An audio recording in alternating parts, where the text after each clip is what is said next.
FDIC insured.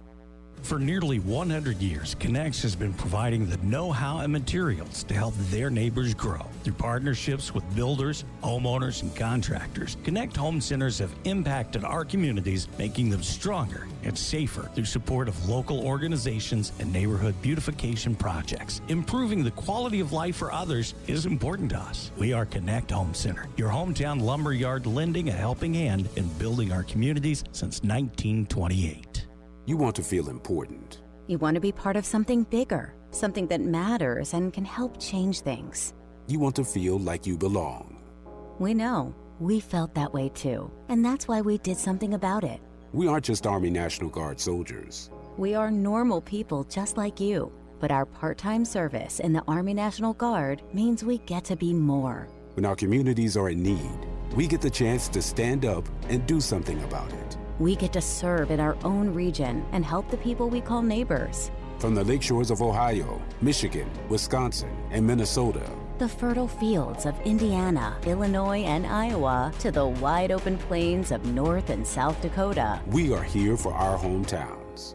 And together, we can make a difference. Take on your legacy. Visit NationalGuard.com to find out more. Sponsored by the South Dakota Army National Guard. Aired by the South Dakota Broadcasters Association and this station. KIMM Rapid City and K294BT Rapid City. This is the Black Hills Sports Station, 106.7 FM and 1150 AM. Fox Sports Rapid City. And here's what you need to know. Quite a war of words between Nick Saban and Jimbo Fisher after the Alabama head coach last night claimed that Texas A&M bought every recruit by NIL money. Jimbo Fisher responded this way. Listen, you coach with people like Bobby Bowden and learn how to do things. You coach with other people and learn how not to do things. There's a reason people don't go, I ain't went back and worked for him. Now, Saban responded to ESPNU today saying that he has a problem with the system, and he never said A&M did anything illegal. Both coaches did receive public reprimands today from the SEC. Rory McIlroy leads the PGA Championship at 5 under par after a round of 65. Tiger Woods is 9 back at +4. A couple of notable names on the course, including Scotty Scheffler, the Masters champ, is 3 back. He's 2 under through 11. Justin Thomas, 1 under par through 13, while Brooks Koepka is 6 over through 14. Mets walk off the Cardinals today 7-6 on Pete Alonso's 2-run shot in the 10th, but they lost Max Scherzer for 6 to 8 weeks with an oblique strain.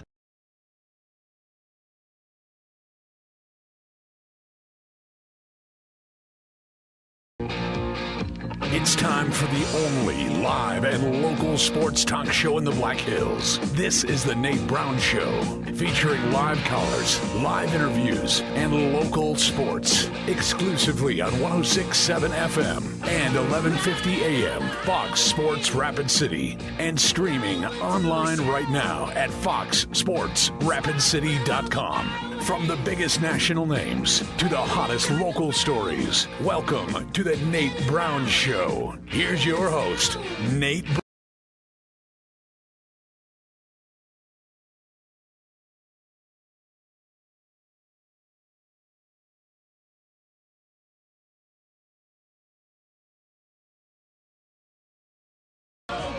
Well, here we go. It's the Nate Brown Show. We are live on Fox Sports Rapid City. Welcome in on a Thursday. It is always a great day in the Black Hills. Got a little cooler out there, right? Oh, things heated up, though, in the world of sports. I will tell you that. I was made for today, man. I was made for a show like today. We've got a great guest lineup. Let's take a look at it on South Dakota Sports Talk Show. We've got Zach Barnett coming up. Zach Barnett, football scoop, national college football writer. He's a guy that's down in Texas, so he's covered Texas A&M. He's covered that whole scene pretty darn good. We'll talk to him straight ahead. Footballscoop.com, national writer. Also, Mike DeCourcy, another college sports analyst, Sporting News, Big Ten Network, Fox Sports. Mike DeCourcy's in. So we got some great guys to analyze the situation and scenario out of the SEC, Nick Saban, Jimbo Fisher. We'll get to that, okay? I was made for today. I mean, a lot of the shows, they say, hey, we're going to talk about name, image, and likeness in college football when things get really heated up. We try and do that on a regular basis here. So today, this is our wheelhouse. We're also going to jump into the high school sports scene with Jason Andera, Midco Sports, South Dakota high school sports analyst Jason Andera, live from Sioux Falls. Scott Burt's going to join us tonight. Hang on for the Rapid City Rush head coach. They just had a fan appreciation last night. That was great. A lot of the players and the team getting out there with the public again and just thanking the fans. I think it was an unbelievable season of Rush hockey back in the playoffs. It's been a while, right? It's been a while, and a great run came to an end in Utah. We'll talk to head coach Scott Bird about the season. His first year as head coach of the Rush, I think he met some expectations and surpassed them. And Major League Baseball writer Gabe Lax also on the way. USA Today, Major League Baseball writer. So we've got a great guest lineup. Thought-provoking sports talk, The Nate Brown Show, brought to you by Black Hills Urgent Care, where me and my family go to get better quicker. Frankly, it's easy to get in. Haynes Avenue and Mountain View Road on the west side, Bacon Park. Black Hills Urgent Care. Remember, they're open 7 days a week. No need for an appointment. You can walk right in. If you want to avoid any wait, easy to schedule on your phone. If you need to get in, bhucare.com. That's what I do with the letter U, bhucare.com. Schedule there, avoid any wait. Black Hills Urgent Care, the faster way to get better. All right, here we go on a Thursday, huh? Let's throw out the number. You can join us, 720-1067, 720-1067 on the Boss Pizzeria and Sports Bar Sports Line Live, 720-1067. A question of the day, of course, as we get things fired up. And the Barron's Wilson text line open and ready. Barron's Wilson text line, direct text the show, 720-1067. Okay, all right. You know what we have to start with today, okay? People started talking about it early this morning, and I sat down, and I was sitting here. I was getting ready for the show and said, okay, what's popping today? And I saw this last night from Nick Saban. I saw where Nick Saban last night, the head coach of Alabama, said what? Here's the quote, if you haven't heard it. We were second in recruiting last year. This is Saban at a function with Alabama last night. We were second in recruiting this last year. A&M was first. A&M bought every player on their team, made a deal for name, image, and likeness. We didn't buy one player. Okay, so that's Nick Saban saying that Texas A&M bought every player. Now, Jimbo Fisher, as I got ready for the show today, Jimbo Fisher, Texas A&M, I saw this come out say he's going to have a press conference. Jimbo Fisher has called a press conference, so you knew it was going to be kind of interesting this morning, but I didn't know it was going to be this interesting. If you missed it, you don't want to miss it. Jimbo Fisher goes old school. I've never seen anything like it. It's despicable that somebody can say things about somebody and an organization. More importantly, 17-year-old kids. You're taking shots at 17-year-old kids and their families. That they broke state laws. They're all money. We bought every player on this group. We never bought anybody. No rules were broken. Nothing was done wrong. It was all and the way we do things, the ethics in which we do things. And these families, it's despicable that a reputable head coach could come out and say this when he doesn't get his way or things don't go his way. The narcissist in him doesn't allow those things to happen, and it's ridiculous. But when he's not on top, and go dig into wherever he's been, you can find out anything. And it's a shame that you got to sit here and defend 17-year-old kids and families and Texas A&M because we do things right. We're always going to do things right. It's despicable that we got to sit here at this level of ball and say these things to defend the people of this organization, the kids, 17-year-old kids and their families. It's amazing. Some people think they're God. Go dig into how God did his deal. You may find out about a guy that a lot of things you don't want to know. We built him up to be the czar of football.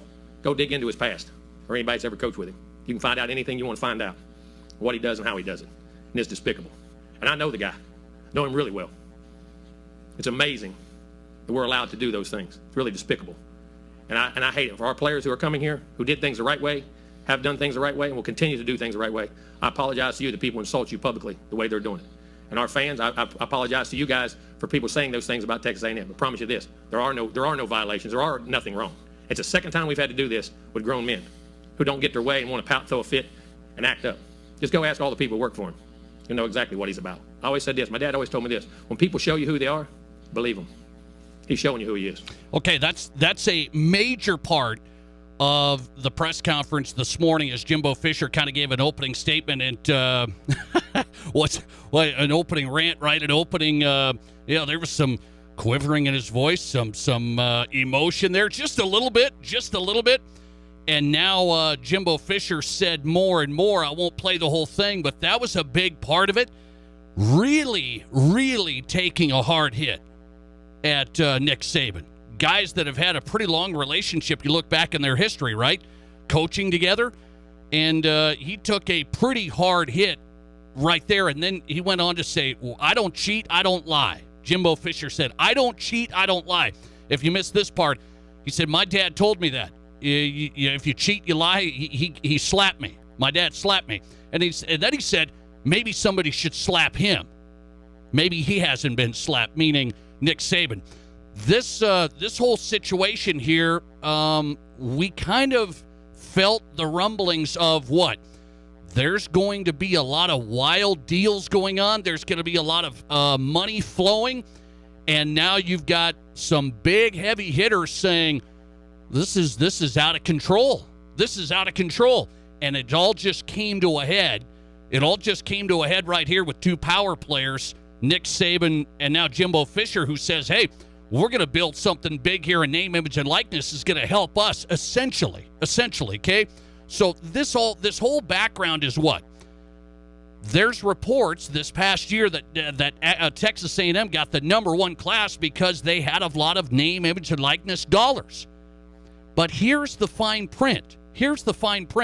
Because Nick Saban went on this afternoon and said, he shouldn't have singled any program out. He shouldn't have singled anybody out, right? He went on, and so he said, for that, I feel bad about it. So he shouldn't have singled anybody out. But here's the fine print. Nick Saban did say that Texas A&M did do something wrong. Because Nick's saying, hey, I didn't say they broke any laws or anything like this. But here's the deal, Nick. You can't use name, image, and likeness dollars to get recruits. That is breaking the rules. That is breaking Texas law, by the way, if as you look into this. So, no, you cannot say they bought every player, because the fact of the matter is each player has to be recruited there, and then the name, image, and likeness dollars are supposed to follow. We all know that that's probably not what's going on, right? So, Nick's saying, I didn't say they broke any rules or anything. I just don't like the system. It's I'm for the betterment of college football. But the fact of the matter is, Jimbo Fisher's taking offense to it, saying, you did say we did this wrong and broke these laws, and Nick's trying to backtrack on it this afternoon. The fact of the matter is, he knows players were going to Texas A&M. That's what he says anyway, and he knows they were getting paid through name, image, and likeness to go there. That's the big allegation.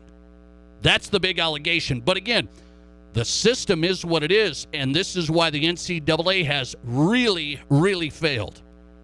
Because the oversight has not happened. You're not supposed to be able to use name, image, and likeness dollars in enticing recruits. And on top of all this afternoon, have you seen this? On top of all this Nick Saban, Jimbo Fisher feud is a big one.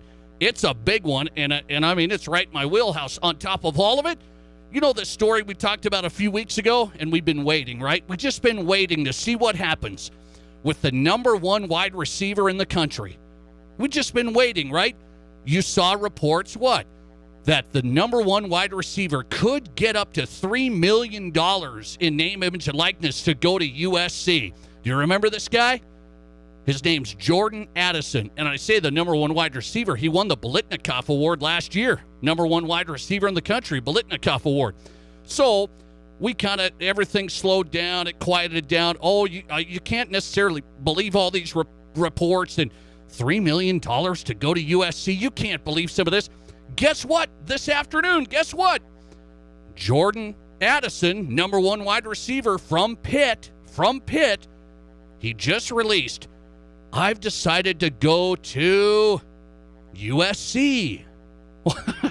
What a coincidence. So a few weeks ago, reports, $3 million could be the deal, up to $3 million. For Jordan Addison, if he transfers from Pitt to USC, goes into the transfer portal at the last second, and he somehow ends up at USC. But now we're supposed to believe that he goes there, right? Just based, hey, I'm going to go to USC. It's the best choice for me. And then the name, image, and likeness dollars will start flowing after he's there, right? After he's there. So that's the problem with the whole system. The deal is Nick Saban singling out Texas A&M is saying, hey, they bought every player. We didn't buy one. Are we supposed to get into that scenario thinking Nick Saban, the number one guy in college football, is just running things so above board that once we get the players here, once we get them here, then they sign some deals? By the way, Alabama had name, image, and likeness deals last year of what? $3 million, over $3 million for 25 players is what Nick Saban said. That's what he said. Over $3 million for 25 players. The deal is this. Alabama's not going to get left in the dust on this. They're not going to get left in the dust on this. Nick Saban's trying to throw it out to make sure people know. He already did this a month ago. He said, the teams that pay the most. Do you remember this statement from Nick Saban? It wasn't covered much. A few weeks ago, about a month ago. The teams that pay the most will have the best players. The teams that pay the most will get the best players. So he's set this up over a month now of what? Hey, Alabama, boosters, supporters, sponsors, donors, you better get rolling because we need to keep up with the Joneses. We've been the power player. We've been number one.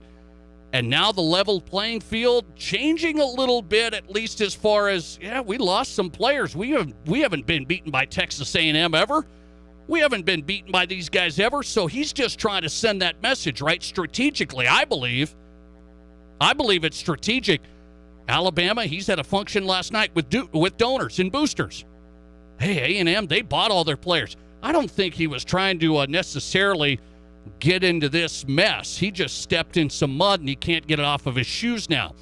The situation is this.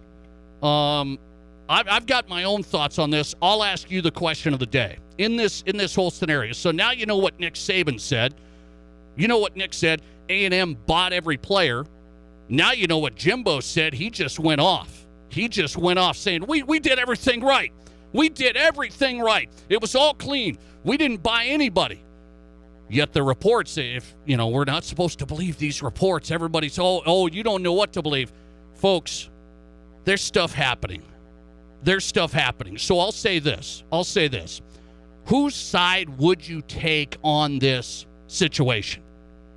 You got Nick Saban over here saying, hey, we've tried doing this name, image, and likeness thing right. We bring the guys here that want to be developed and college football players, and then I'm not against them making money. They're going to make some money. You got Jimbo over here. He's just, we didn't do anything wrong. We got the number one class in college football. That's because our coaches work so hard. Our coaches have done a great job. He said that today, right? We've just done a great job here. Whose side do you really take in this scenario? They're very similar guys, right? And they're, I believe, going down the same road. They just don't want you to know that. They want a grandstand on this side and on that side. And the fact of the matter is, it feels like they're the same type, in the same exact position. They feel like one guy's on this side, one guy's over here. They both want to be saying, we're taking the high road. I ask you, which road would you take there? Whose side would you take? Jimbo's? Did Nick cross the line? He singled them out. He said they bought every player. Now, that was, buying every player. I don't think you can offer that up necessarily. I don't think Nick has proof on that one. Say you bought every player. So he went to the line and you maybe say over it. Or would you take Nick Saban's side saying, this is what happens if you go down this road and just throw out all the money, and then hope you get all the best players? Nick Saban's saying it's going to take all the money like Texas A&M is allegedly doing, and I believe he's trying to tell his donors, if we want to get cranking or keep cranking, we better do the same thing. Whose side would you take? It's a really interesting vote right now. I love this. Whose side are you on, Jimbo's or Nick Saban's? Jimbo or Nick? 52% of you, it's interesting, taking Nick Saban's side, saying that Jimbo did buy the players. Jimbo did buy the players. 52% on Nick Saban's side, 48% on Jimbo Fisher's side, saying Nick Saban's the guy that crossed the line here in singling out the program and trying to make it seem like Alabama's innocent and Texas A&M is guilty. So Nick Saban winning our poll question of the day so far as you're taking his side. 720-1067. Listener text. Let's go to the text line. Listener text. Saban is warning everyone that Alabama is going to go the Texas A&M route. Yeah, I don't know about warning, but trying to get a little teaser in there. That's what you call a little teaser of, hey, we're going to need a little more cash going here in some collectives at Alabama. I think that's the story. Listener text, that mud he stepped in and got on a shoe came from a feedlot. That might be it. It's kind of that stinky mud. I've been there. It's hard to get out of your shoe. Listener text, I don't believe any of them. I don't believe any of them. And that's an interesting point. I'm not going to say I don't believe any of them, but I am going to tell you this. So which side would I go? This has been tough for me because a huge college football fan, love the dynamics of it, and the sports business world that we're in with college football, in this case, really interests me. I don't love the way it's going. It's really, really intriguing. And now you have the emotions of alpha males and big boy football. And I'm going, which side is really taking the higher ground? Which side can I see here? And as a matter of fact, I just stated that. I think both of these guys are in the same position.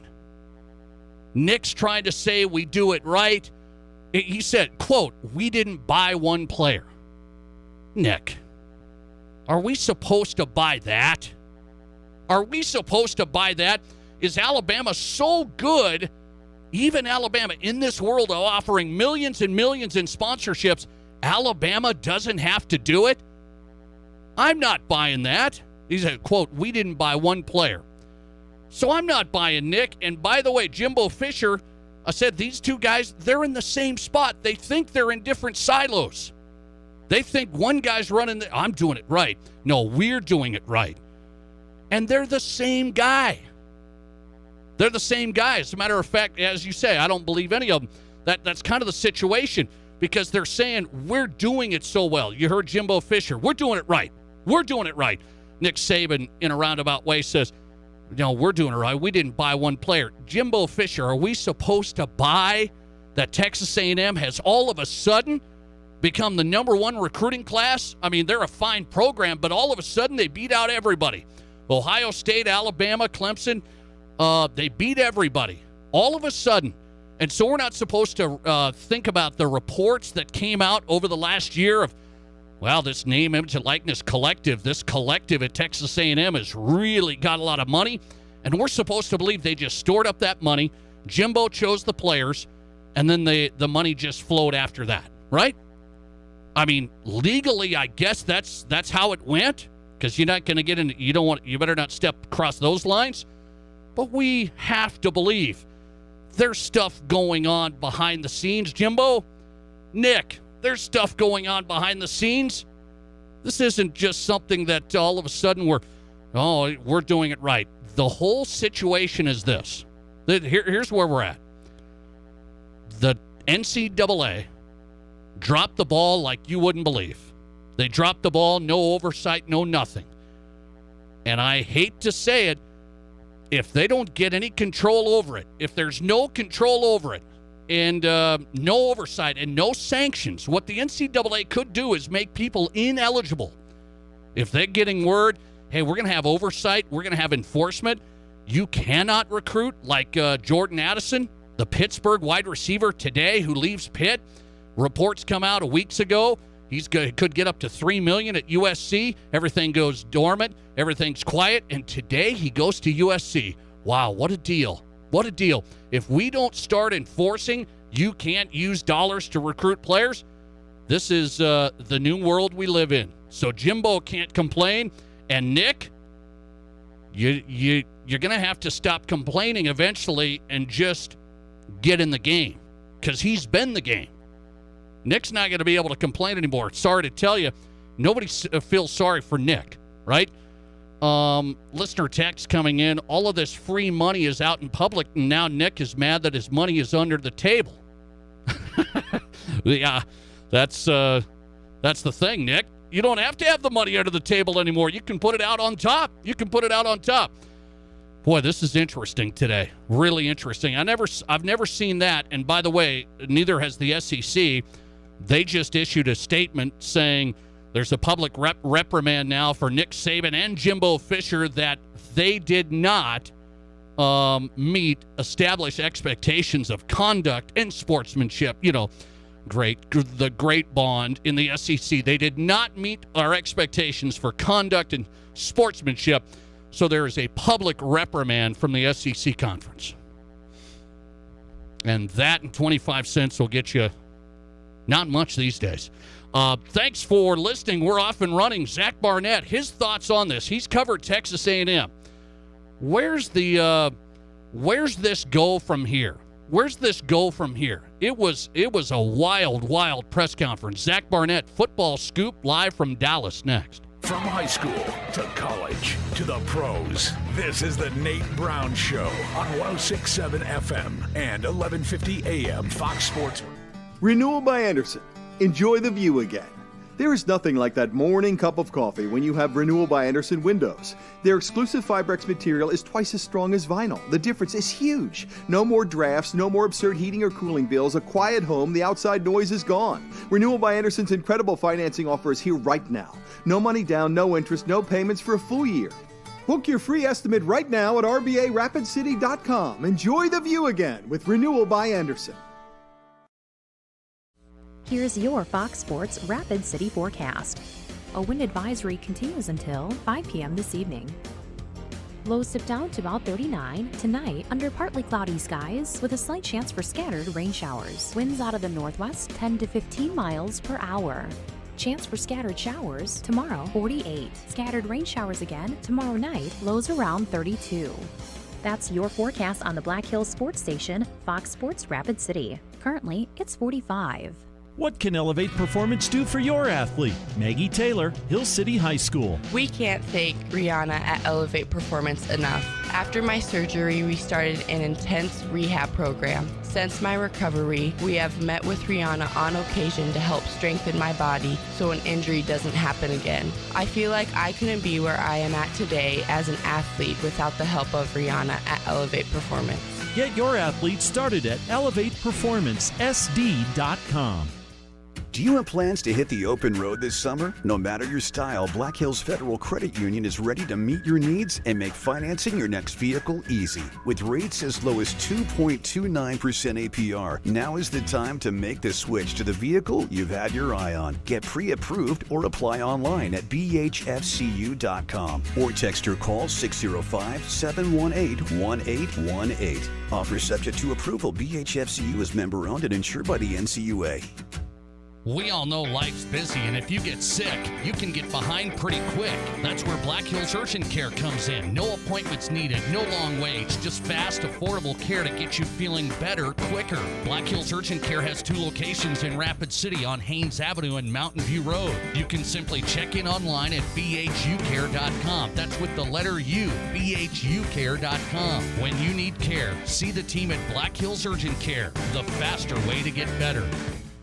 Hi, this is Dan Patrick. Remember to catch me weekday mornings from 7 until 10 a.m. right here on 106.7 FM and 1150 a.m. Fox Sports Rapid City. And now, back to Rapid City's sports talk show, The Nate Brown.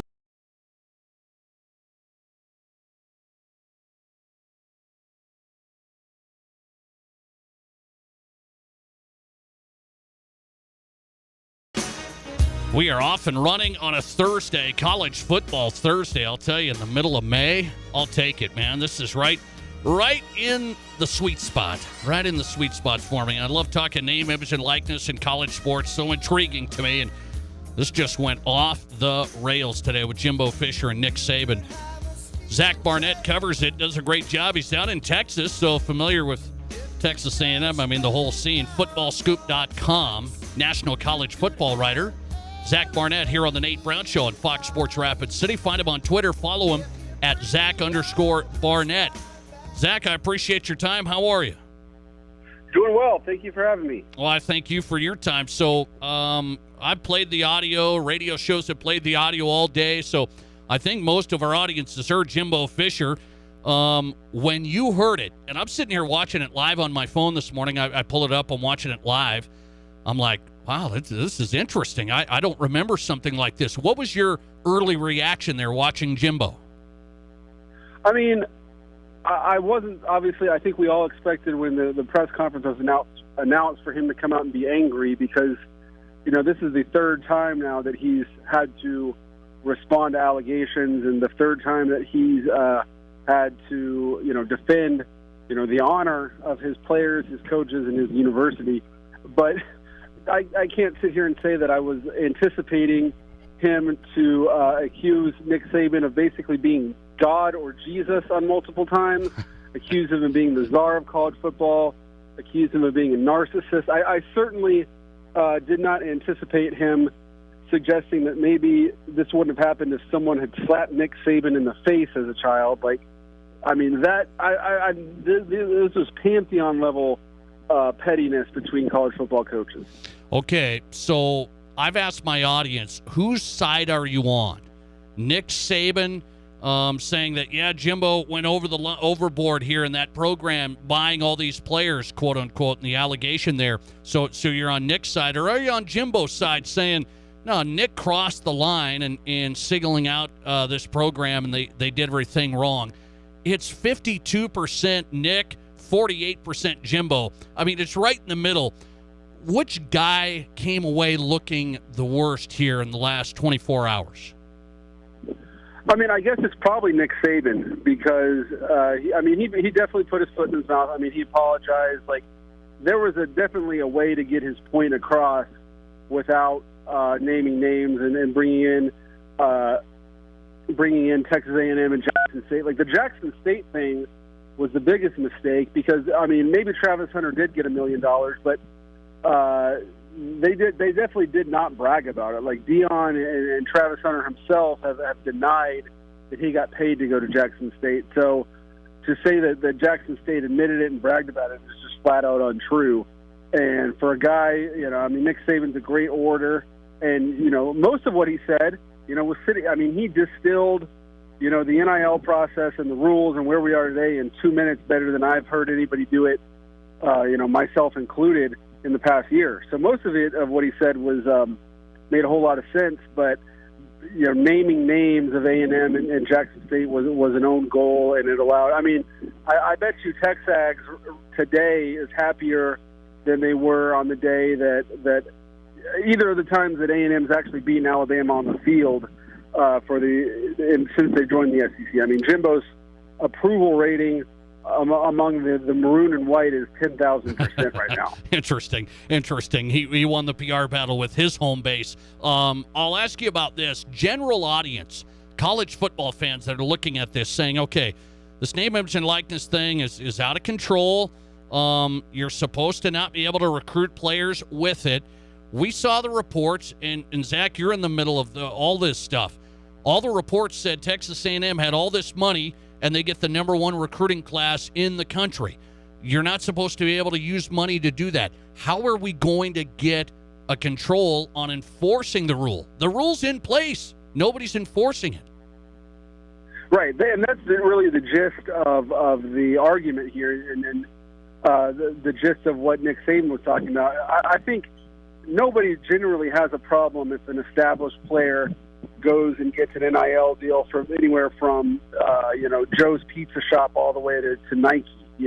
Bryce Young, got $1 million before he threw his first pass, but he was already on Alabama's campus, so I don't think anybody has a problem with that. Up to the people running the NCAA, it's the collectives and the people in charge that were supposed to be putting the guardrails up before this started. Had a chance to maybe wrap their arms around collectives, and they didn't do it. And so, Jimbo today, I thought his worst moments were saying, when he said that, nobody, basically no A&M recruits took money to come here, but then at the same time, oh yeah, we're ahead of the game on NIL, no one has a better NIL operation than us. That's the collective. Andy Staples at The Athletic wrote a great article about how it works. And and basically, you know, in response to the $30 million rumor that popped up on the internet back in December, and the A&M people were like, yeah, it's not $30 million, but it's in the millions, and you can go ask recruits about that. So there's no doubt that Aggie recruits got inducement to come to Texas A&M, and they're not the only school that's done that. So the collective debate is the big conundrum in college sports, and short of there's really three options here. One is a Hail Mary to get some sort of federal legislation to legislate it from on high, and good luck with that. Number two is to enforce the rules that the NCAA has on the books, which, you know, good luck actually finding violations that you can prove, and then even better luck actually getting those to hold up in court to prove that that's not an antitrust violation. And then the third option is to bring players in, collectively bargain, cut them in on some of the funds, and then maybe at that point, if you have a players' union, maybe then you can bar them from making money until their second year on campus or something of that nature. I'll tell you, I love the insight. Zach Barnett on college football writer, footballscoop.com, talking Jimbo and Saban. I want to shift to this since you mentioned that third option. Hey, do we cut in athletes somehow? What's going to happen with this California bill? Going to the Appropriations Committee today, I haven't seen an update on it of sharing 50% of the revenue from revenue-generating sports like football and basketball. Is this going to be going through? Yeah, what I saw today, and I certainly have no original reporting from the California state legislature. That's not my beat. But the reporting that I saw today was that the bill either was on its way to dying or had died within the Appropriations Committee. So it's not going to move forward. And even if it had, I think there's, you know, a massive Title IX question. I don't see how you can pay football and basketball players and not pay everyone else. But I think that this is just one. I don't think that effort is dead. This particular effort just died. Is there a smarter way to do it? Is there a smarter way? Is that what you're saying? Yeah, I think we're heading rapidly towards college football completely splitting off from the NCAA, and maybe at that point, when you have a new organization, you can have a players' union and collectively bargain from there. I'm not a legal expert, so I can't say for certain, but I think that's where we're headed. Okay, a question on that. If it breaks off, and that's been thrown around, I've talked to you about that before, if the big boys break off, how do universities fund all the other sports if they're going to keep their university athletic model going and football's over here? How does the Texas A&M fund everything else without football? They found a way to do it a long time ago when the Big Ten is going to before long clear $1 billion a year in TV revenue. I know that's just one conference, but schools have found a way to fund these teams without the money that they're making now from the Big Ten down to the SWAC. And even if you do have to cut the athletes in on it. And then there's another argument here that I'm sympathetic to, that if I play football, it's not my job to fund the water polo team scholarships. Like, I think water polo is part of the fabric of college athletics. But I think the argument that the California push was that if these football players, basketball players, which are predominantly black, the money that they earned was going to fund the Olympic sports, which are much more predominantly white. And so there's a racial justice issue at play here, that black athletes have been denied the opportunity to create generational wealth in order to fund these white country club sports. Now, we can all know how far that argument would go with certain people, and I think in California, the reporting out there was that if that California law passed, that UCLA, USC, Stanford, and Cal would think about dropping athletics or dropping out of sport. So, I think it's all over the map right now, and anyone who says they know for certain is lying. Last one, Zach Barnett on footballscoop.com. Just so happens, about a month ago, we saw Jordan Addison, number one wide receiver in the country, Biletnikoff Award winner, number one player in the portal, some people say, Pittsburgh wide receiver. He goes into the portal, and reporting saying, USC might get up to $3 million if he played for them in NIL. Then it went quiet, and he went on some visits. Today, he's going to USC. Just another example of what Nick Saban's talking about. Yeah, I was told by a source that that it would take a Power 5 head coach called his offensive coordinator while he was out on the road recruiting, and the head coach was saying that it would take $1.8 million to get a seat at the table for Jordan Addison, and the head coach wanted to know if this player was good enough to warrant that. Wow. So, he's going to USC. I think it was predetermined he's going to USC before he even hopped in the portal. I think, Texas, Oregon, Alabama, those were show ponies to brought in just to make it look good. But, I think this was determined from the start that he was going to USC. And, you'd have to I'd rather buy some beachfront property in Arizona than believe that he wasn't tampered into the portal. But at the same time, that's just the way the food chain works. Like, there's a freshman All-American receiver at Akron that's now at Pitt. I had an FCS head coach tell me, or an FCS coach tell me, that Pitt's quarterback tried to lure, their All-American tight end to Pitt. So, Pitt's a victim, but they're also victimizing other schools here. It's just it's natural selection, and that's what it is, Nate. Footballscoop.com, National College Football writer Zach Barnett. Good stuff tonight here on the Nate Brown Show. Follow him on Twitter at Zach_Barnett. Appreciate you coming on. Thanks a lot. Thank you. Appreciate the time. Zach Barnett, National College Football writer, live from Texas, covering this whole deal today. Texas A&M, Jimbo Fisher, Alabama's Nick Saban on a battle. I'll tell you, October can't get here soon enough. They play, I think the date's October 8th. A&M and Alabama, let's go. Can we reschedule that to tomorrow? I'm ready. Not quite, but footballscoop.com, national writer Zach Barnett. Close vote here, and I expected that. It's interesting, right? I didn't know for sure, who wins the PR battle. Nick Saban says that Texas A&M bought every player this past recruiting cycle. Jimbo says Nick Saban thinks he's God, and he's a narcissist, and he just goes off, and when he's not on top, he's upset. This is ridiculous. We did nothing wrong. Whose side are you on? 51% of you say Nick Saban. 49% of you say Jimbo. And by the way, I didn't give a third option, which is I'll offer up that myself. Both of these guys are the same guys. They're the same guys, I believe, doing the same thing.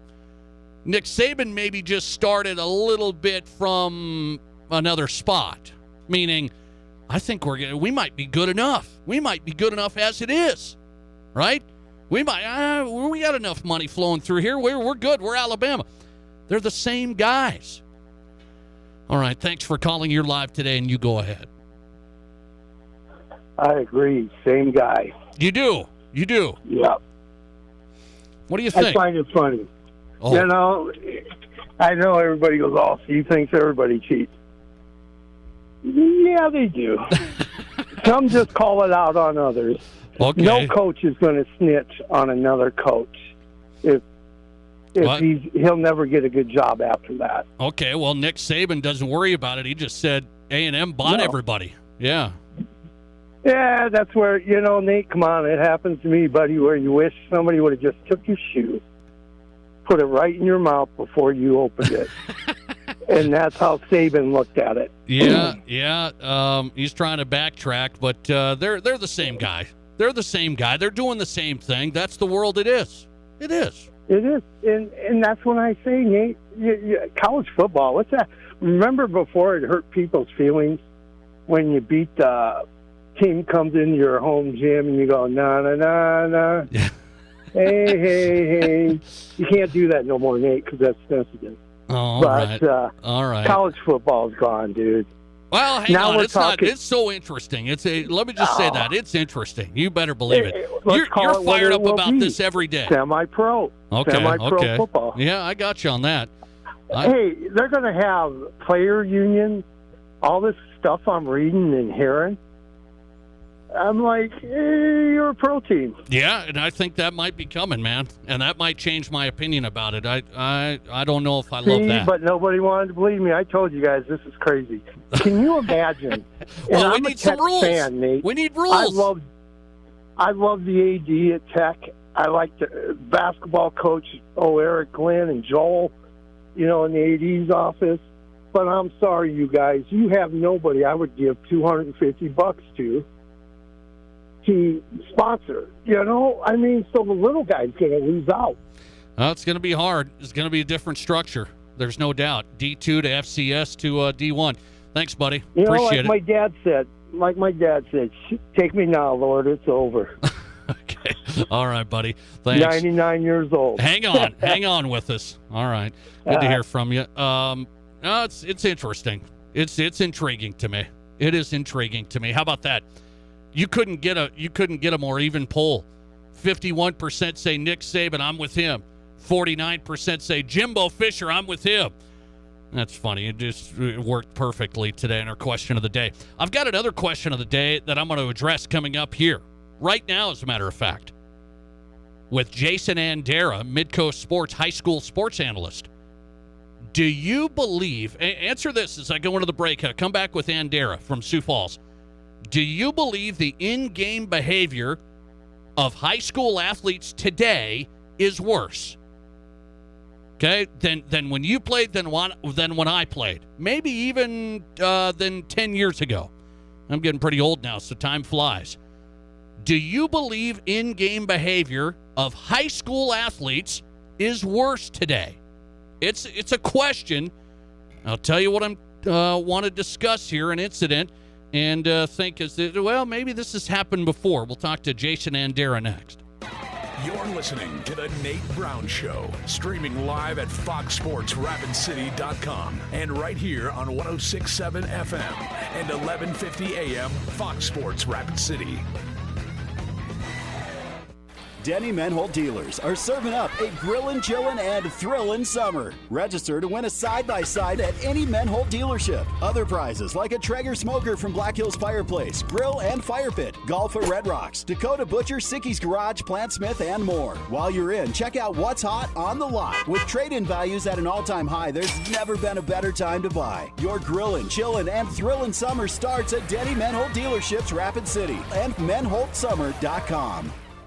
I'm Dean Orand, and I'm running for District 33, House of Representatives. I've been a lifelong Republican and involved in this community for the past 37 years. As a business owner and active volunteer, I see what an amazing place we live in, and I'm committed to upholding the values and way of life we enjoy in the Black Hills. It's time for a fresh, conservative approach in Pierre, focused on our values, limited government, and public service. I ask for your support on June 7th. Learn more about me at deanfor33.com. Paid for by Dean Orange for District 33. From the minute you wake up to the moment you fall asleep, Black Hills Energy is here to support, inspire, and drive your next adventure. Because supporting your day-to-day is our everyday. And we are always here, ready for your next step. Black Hills Energy. Ready. Fans know some things just go together. Slam dunks and three-pointers, face paint and super fans, game days and tailgates. I'm State Farm agent Scott Carlson, and I know another winning combination, home and auto. Me and my team are here to help life go right when you combine your home and auto insurance, which saves you time and money. So get your home and auto on the same team and score some savings. Call me, State Farm agent Scott Carlson, at 342-0188. Hi, it's Colin Coward. Great to be in the Black Hills. Getting the herd weekdays 10 to 1 on 106.7 FM and 1150 AM Fox Sports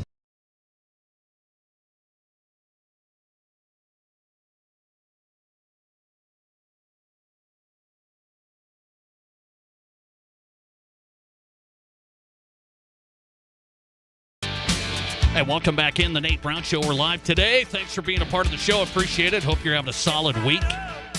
Fox Sports Rapid City. The Nate Brown Show podcast is available. If you missed some of the show live, you can't listen to 2 hours. We try and give you new guests, right? We don't record guests, just play them back, or record segments and play them back. We're trying new content, new segments, new guests every time out. We know that you can't listen to the whole thing. So if you miss something, you catch 20 minutes, 15 minutes, go to the Nate Brown Show podcast. It's available where you download your podcast. We're out there. Amazon, Audible, Spotify, Apple. I mean, the list goes on. So wherever you download your podcast, check the Nate Brown Show podcast. We're up there. Good week so far. Mike DeCourcy's coming up, one of my favorite college guys. Okay, sporting news. He's been in the game a long time. Mike DeCourcy in this current environment. We'll talk to him straight ahead. Scott Burt's on tap, Rapid City Rush head coach, on a season recap. They make the playoffs for the first time in a long time, and they go down to the second round of Utah. How about the first season for head coach Scott Burt? We'll talk to him. Jason Andera's in tonight from Sioux Falls, Midcoast Sports, high school sports analyst. Jason, good to have you. How are you? Doing well, Nate. How are you? I'm doing good, man. I'm excited. We got a little state track coming up next week. And I'll tell you, some West River teams out here. We got a 1,600-meter medley team out here that just set a record. I mean, they had one of the fastest times in the nation at Rapid City Stevens. They just did that this week. We got some stars out here, so I expect some good stuff at state track. We look forward to that. Let me get into something here I wanted to ask you about. I was told about this at a high school baseball game, and I know you guys at Midco do a good job covering the high school baseball season. We had two players get ejected from a game, and people are saying, man, it was really unfortunate. They were yelling at the ump and back and forth and the whole thing. I have a question of the day, Jason. Is behavior in game worse today for our athletes? What have you seen? For our athletes, I don't think it is, but I would have to do a lot of study and a lot of data actually to be able to prove that, because it's so hard to put a number on that, because I just remember bad behavior too when I was growing up and heard about before that. And I know we hear a lot more about it, and that's what a lot of people say is we just hear more about it because of social media. Yep, in today's world. Yep, it's just easier. But it's not going in a good direction. Let's put it that way. It's not. I don't think it's really going down that much, but I don't think it's any more than it used to be. Okay, I would say this. I remember I always watched the pros, right? We watched the pros. Everybody did when you're growing up, and I watched the players. And the pros did certain things back in the day, too, and they complained or they did some celebrations. But now I feel like we celebrate every tackle. We celebrate every three. We do, and then on the flip side, we complain about every foul. We do. And I'm wondering if watching the pros, where I do think it's gotten worse, at least more expression, I think. I wonder if it goes down, if it travels down to high school. I totally agree with you on that. I mean, from making tackles to the bat flips, and I think there's a lot more of that. But I also think there's a lot more, I guess, bad behavior from especially like baseball coaches that I remember growing up, and I see now. You see people ejected, but I mean, it used to be a show when baseball managers got ejected, in the 80s. Right. I do remember that. Yeah. That I definitely think has gotten better since they've really said, hey, we're just gonna toss it before you argue a judgment call. That's just not gonna happen. But I do agree. I think the NFL players and the NBA players crying about fouls, that definitely does trickle down, and the officials do a great job of trying to handle that. I know that's been an emphasis, especially in high school sports, to not tolerate any sort of that behavior. And I know the players are lectured on that, every fall before the season. I don't know how much of that translates, and I still see some of it. But yeah, I definitely think that travels down. Okay, the final one on this. My question of the day is this. Do you believe in-game behavior of high school athletes is getting worse today? 79% of my audience right now, Jason, says yes, kids are being bolder on the field or court. 79%. 21% say no, we've always had a few that stirred it up. So I say, sometimes the crowd gets going these days. You know this, Jay, right? Fans are yelling. Fans are yelling at the officials. I believe that may feed into it. Hey, mom or dad or whoever it is, they're yelling. Now I feel like maybe I can step in here. I'm on the field. I'm going to do a little yelling. Yeah, I mean, I don't know how to turn this problem around. I don't know how to curb this because you're right. The fans who go to these games, they feel like they have some sort of, I don't know, obligation to voice their opinion, and it does. It definitely does feed into the other side with the players thinking that, you know, what they're doing isn't wrong because they see their parents or their fans doing the same thing. So I think so, yeah. I think that's definitely part of it. And I don't know the best way to turn it around. And I think that's the real question here is what can you do? What things have been added to sports to actually, you know, help sportsmanship and to turn things around? And we should kind of look at that a little bit closer and see if we can make some strides in that direction. But, yeah, I don't think it's a huge problem, but I think it could be if the trend continues. Jason Andera on tonight, Midco Sports, live from Sioux Falls on the Nate Brown Show. Hey, what if I were to tell you this? We broke some news last night on the program, Jason. Rapid City is developing a 501c3 structure with the goal of attracting sports events, okay, nationally, regionally, youth sports events. So we've never had a sports commission. Sioux Falls has had the sports authority. They've done an excellent job. NCAA events across the board. So Rapid City, Visit Rapid City announced last night on the show early stages of developing a Rapid City Sports Commission, and what would you say to that? I'll tell you what, I think that is an excellent move. I mean, the one thing Sioux Falls people definitely are jealous of about Rapid City is it's such a great place to visit, and it's such a great tourist place, and it's just beautiful out there. And, you know, you get the facilities to go with it, you get a commission to go with it. I think Rapid City has some real upside for attracting, you know, events and attracting fans to that area because they draw from such a large area of people who will travel to go to Rapid City to see an event. So I think it is fantastic, and I think when you put an emphasis on a commission like that, I think it really shows the community that you're invested, and you're much more organized instead of just people saying, oh, we should do this, we should do that. You've got an actual front of people working and pushing in the same direction to, you know, start with some of the small events and then work your way up. I think it's absolutely fantastic. I was excited to hear that. I really was, because I've been talking about it for a while, and you know there hasn't been much action. And people say, "Well, we got a couple of tournaments, and you know we're fine." Sports tourism has shown. I've seen it in Sioux Falls. Yeah. Some great events out there. People come to town, and what an environment we could have out here where people could come to town and a lot of things to do here. I just, you know, I grew up in Sioux Falls. I'm 47. And the difference between the sports landscape in the 90s and, you know, in the late 80s versus what we have now, unbelievable. And it's a coordinated push coming from a commission like that really sparks it. So this could be, you know, the beginning of, you know, a decade or more of work that really goes into getting some big events. That's a good point. Good historical reference, because everyone's like, oh, Sioux Falls has always had this. No. Not necessarily. Jason Andera on tonight. Good stuff. Midco Sports. You guys do a great job covering the spring season. High school baseball, state track coming up out in Sioux Falls. State track next weekend. Jason, thanks a lot, man. I appreciate it.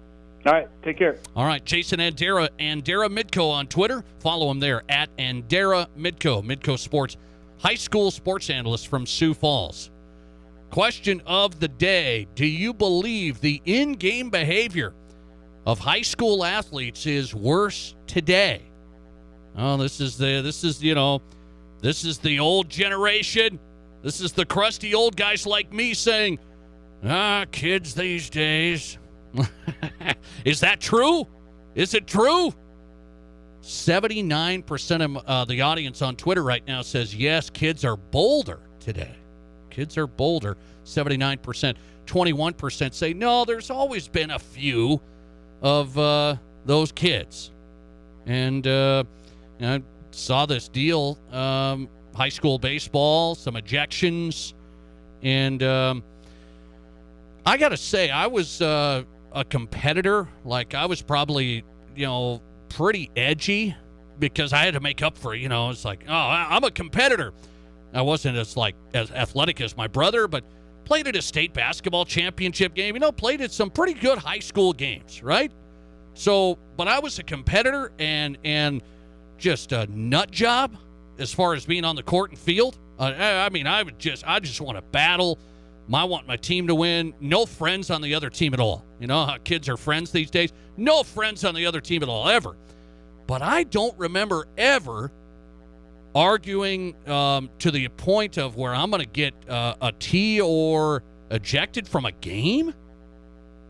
I mean, I wasn't even close. And I don't remember a lot of those incidents back in my day. I don't remember. As a matter of fact, it's just at the top of my head here. I don't remember an ejection from a game I played in throughout the whole high school run. I don't remember an ejection. Listener text, yes, kids are bolder from 6th grade on up. It's horrible.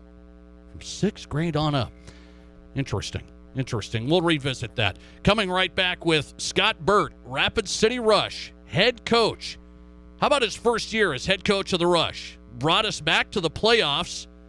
What's next? Scott Burt on the way. Your sports, your show. This is the Nate Brown Show on 106.7 FM and 1150 AM. Fox Sports Rapid City. Renewal by Anderson. Enjoy the view again. There is nothing like that morning cup of coffee when you have Renewal by Anderson windows. Their exclusive Fibrex material is twice as strong as vinyl. The difference is huge. No more drafts, no more absurd heating or cooling bills. A quiet home, the outside noise is gone. Renewal by Anderson's incredible financing offer is here right now. No money down, no interest, no payments for a full year. Book your free estimate right now at rbarapidcity.com. Enjoy the view again with Renewal by Anderson. We're all going somewhere. Going higher, faster, farther. Going in new directions, to new places. At Monument Health, we keep going so you can keep going. We're dedicated to advanced orthopedic care with the latest innovations, technology, expertise, and treatment. So keep exploring, keep making memories, keep going with Monument Health as your partner. Learn more at monument.health/orthopedics. Collins Siding has been the region's premier window siding, door, and gutter installation specialist since 1974. They use only the highest quality materials and never compromise on their workmanship. Collins Siding is licensed, bonded, and their estimates always include labor, materials, and applicable permits and taxes. Collins Siding has been providing top quality service and exceeding high standards for over 45 years, and you can find out how by visiting them at 2016 Cherry Avenue. Collins Siding, 2016 Cherry Avenue, Rapid City. Hey Black Hills, Boss Pizza and Chicken is now bringing you the best new sports bar in Rapid City. Grab your crew and check out the new Boss Pizzeria and Sports Bar on North Lacrosse Street. Same great pizza, chicken, and food you love from Boss, and now a full-service bar with beer, wine, and liquor. Boss Pizzeria and Sports Bar is a newly remodeled sports bar with TVs all around and a sports ticker dedicated to local and regional sports. This is the place for sports fans in the Black Hills. The new Boss Pizzeria and Sports Bar in North Lacrosse and Rapid City. They're open early and open really late. Also with delivery at BossPizzaandChicken.com. Why choose Renewal by Anderson for your replacement windows? First of all, comfort.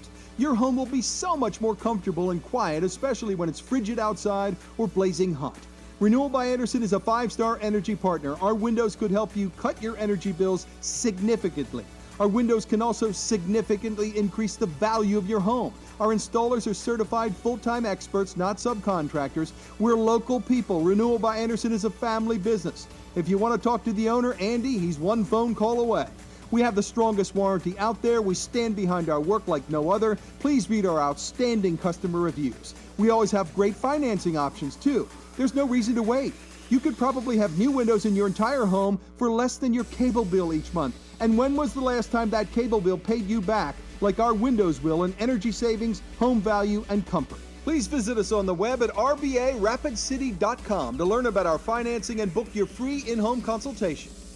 Broadcasting from the Anytime Auto Sales, Service, and Detail Studio. Sales, service, and side-by-sides. This is Fox Sports Rapid City.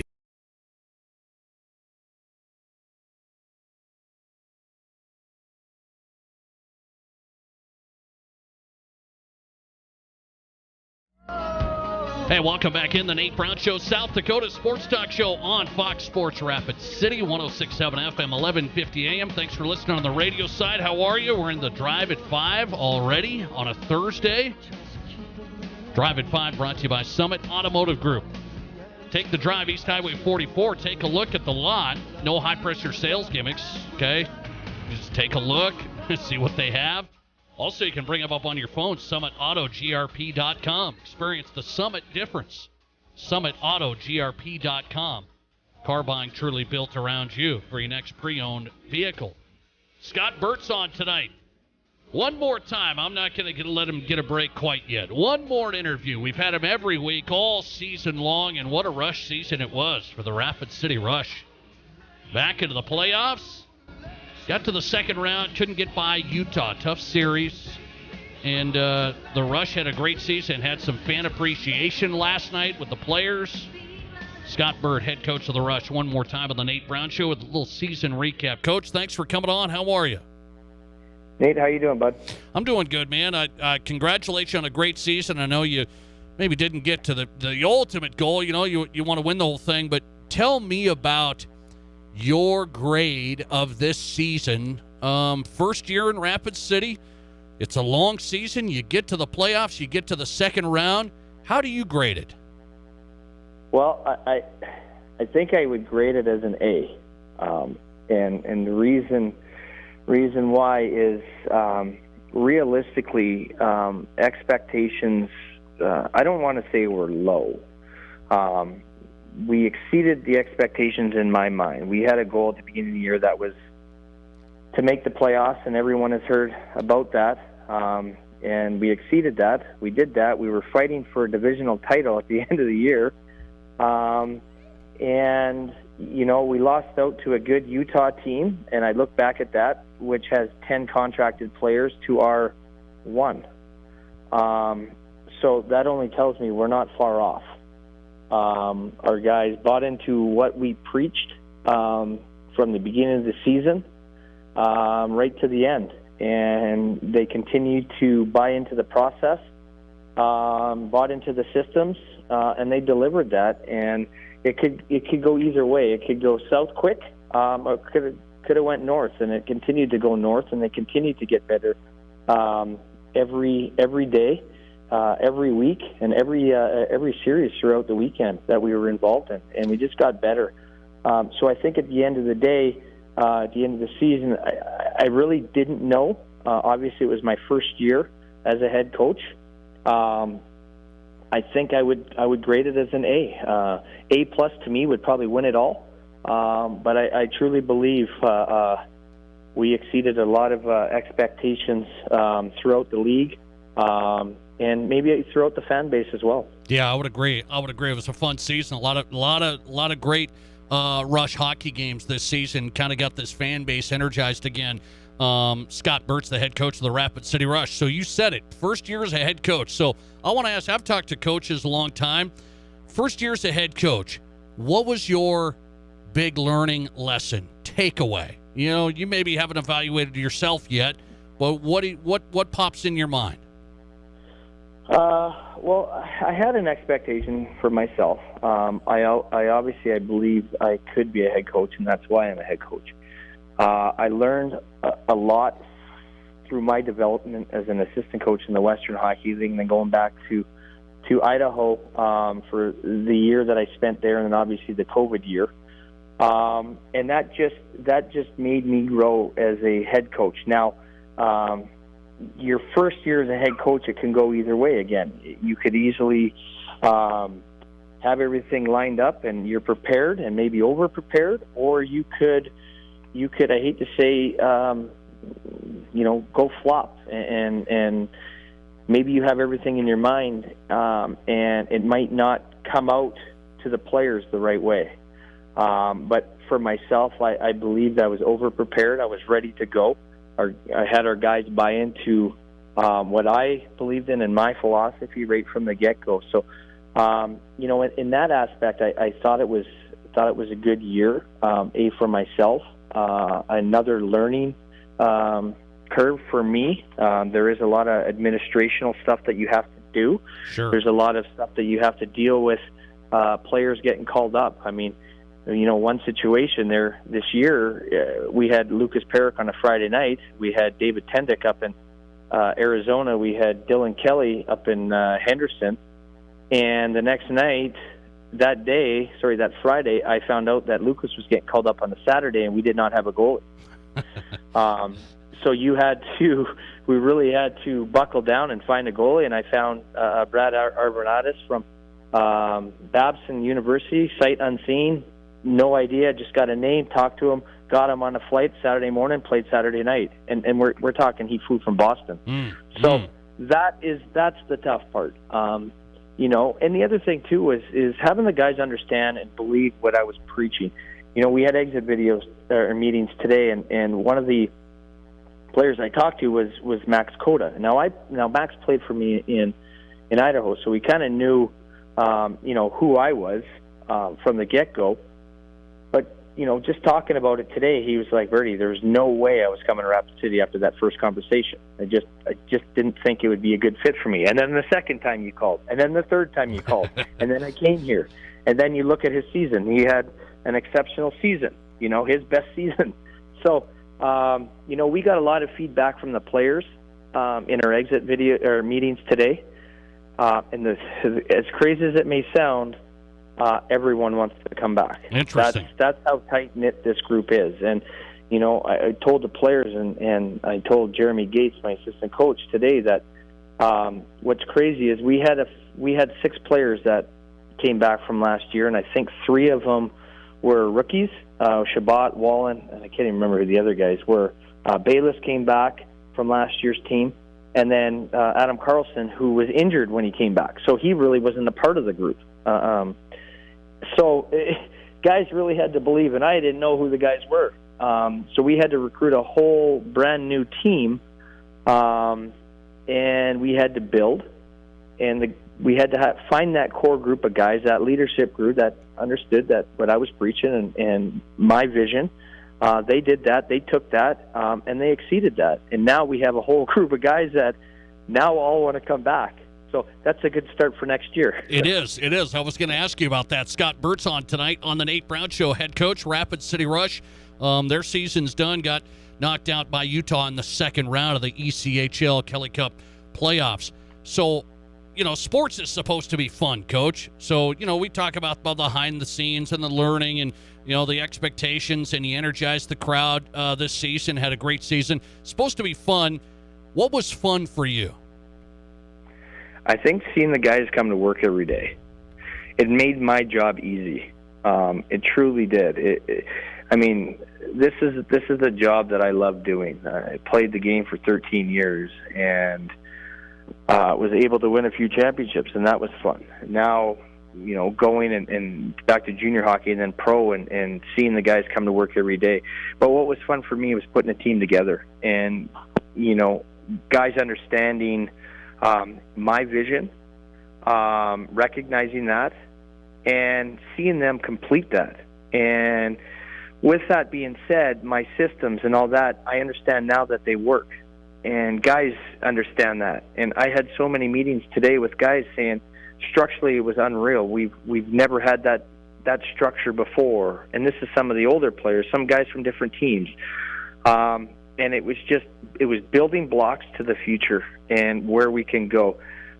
I said this to the guys, I don't want to say this in a bad way. I don't think Rapid City has been in the right state of mind for the last couple years in the hockey side of things. And I don't think it was talked about very much.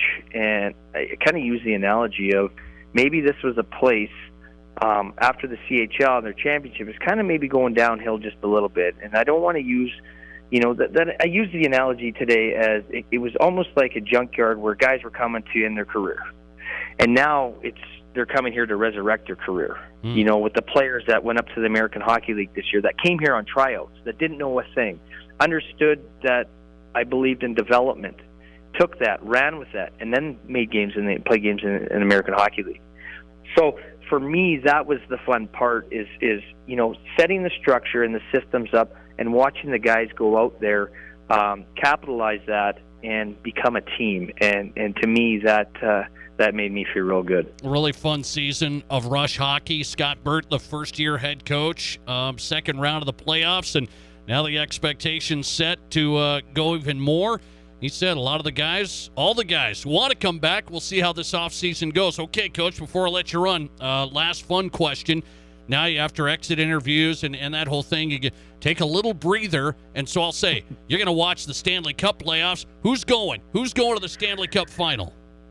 Well, any indication of last night's 9-6 game, I don't know there. Yeah, right. Isn't that pretty crazy? I think deep down, my two teams that I have in the final, I really like the way Carolina plays, and I like Colorado. Okay. I think Avalanche going to get it done? They're going to get it done? I don't know. I think it's going to be Carolina at the end of the year. Oh, wow. Yeah. I got an Avalanche fan that listens to the show. He said they've already won it. You got to give them the Stanley Cup. He said they already won it. All right. I can tell you why too. I love the buy-in from that group, and I told my guys this today. And people probably don't realize that with the players that they have and the high-end skilled players that Carolina has,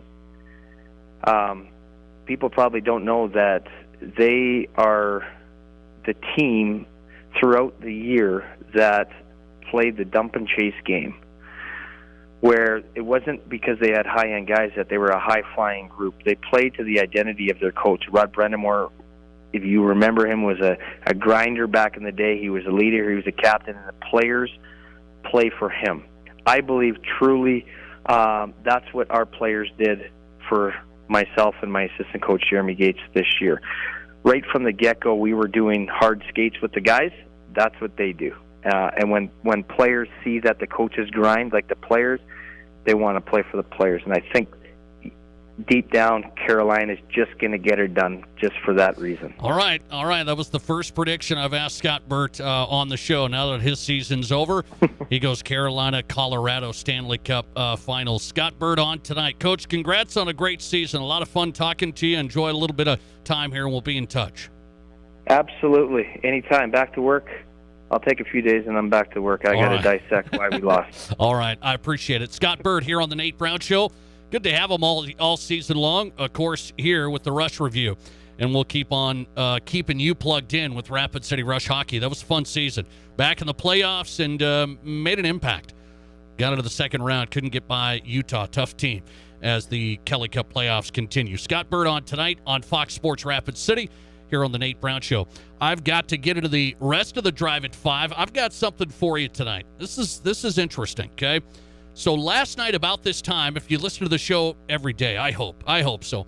Last night at this time, Visit Rapid City announced we're going to start the early structure of setting up a 501c3, forming a sports commission. What does a sports commission do? Well, a sports commission is in charge trying to secure sporting events. Maybe that's a youth sports tournament. Maybe it's an NBA preseason game. Whatever it is, okay? This is something Rapid City's fallen behind in my opinion. We've fallen behind a little bit. Now we're going to set up a sports commission. That was announced here last night. Early stages. Okay, there's going to be some steps to take. There's already some people that have been, contacting me saying, okay, that's good, a sports commission, but we have a big problem, Nate. What is that problem? Do I think it's a problem? We'll discuss next. You're listening to The Nate Brown Show. Remember to follow us on Twitter at Nate Brown Show and like us on Facebook by searching Fox Sports Rapid City. June 4th. Deadwood Moto presents all-in freestyle motocross and pro arena cross race. X Games athletes, motocross racing, snowmobile backflips, giveaways, meet and greets with top riders. See unbelievable tricks with the pros flying over 75 feet gaps. Featuring Jeremy Twitch Stenberg, Genki Watanabe, Winter X Games snowmobile medalist Willie Elam, and more. June 4th, Days of 76 Event Complex. For more details, go to deadwoodallin.com. Whether you run the race, make the catch, cast a line, pitch a tent, or just look good doing it, Shields Rapid City has your gear. From athletic clothing from your favorite team, cold weather gear to keep you warm, to the best camping selection this side of the Black Hills, and the most stylish and functional women's outerwear and footwear. Shields has the widest selection of the best brands in the business. So when you're ready to get out, get in the game, or get going, get to Shields. Shields, we're right there with you at Rushmore Crossing in Rapid City. KIMM Rapid City and K294BT Rapid City. This is the Black Hills Sports Station, 106.7 FM and 1150 AM. Fox Sports Rapid City. Insurance. We all need it to protect our homes, health, businesses, and belongings. But having adequate coverage is just the beginning. You also need the support of professionals who stand by your side to protect what's important to you. Fisher Rounds & Associates combines the coverage you want with the commitment you need. Fisher Rounds & Associates, at your service, at your side, with offices in Pierre, Mitchell, Watertown, Sioux Falls, and Rapid City. Hot dogs, get your hot dogs! Baseball and hot dogs, they go together like front porches and rocking chairs. And with Village Hearth Buns, you don't have to go to your local ballpark to enjoy a really good hot dog. Just grill up a package of quality Franks and serve with your favorite toppings on a Village Hearth bun. They're the same delicious buns served at baseball stadiums throughout the Midwest. Village Hearth Buns, baking our best for you. Hey Rapid City, it's Doug Gottlieb. Join me weekdays from 1 to 4 right here on 106.7 FM and 1150 AM. Fox Sports Rapid City. And now let's get you back to the Nate Brown Show, Rapid City's sports talk show.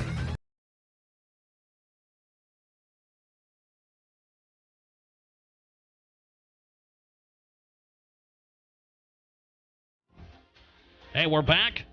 Thanks for being here. The Nate Brown Show. We're live, Fox Sports Rapid City on a busy Thursday in the Drive at 5, brought to you by Summit Automotive Group, summitautogrp.com. Stop there before you buy your next pre-owned. Experience the Summit difference, summitautogrp.com.